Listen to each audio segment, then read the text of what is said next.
Hello friends, Chef Mark here, and I'm here to mourn the final morning rather of my wooden spoon. If you don't know what's going on here, I've had spoon for many years, and it's my favorite kitchen utensil. Other than my generally excellent Gustav knife, this is probably number 2 in my arsenal of tools that I just love to have.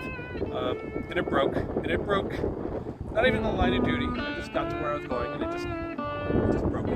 So I thought I would give it a proper send off and bury it in a shallow grave here in the yard at an appliance factory. I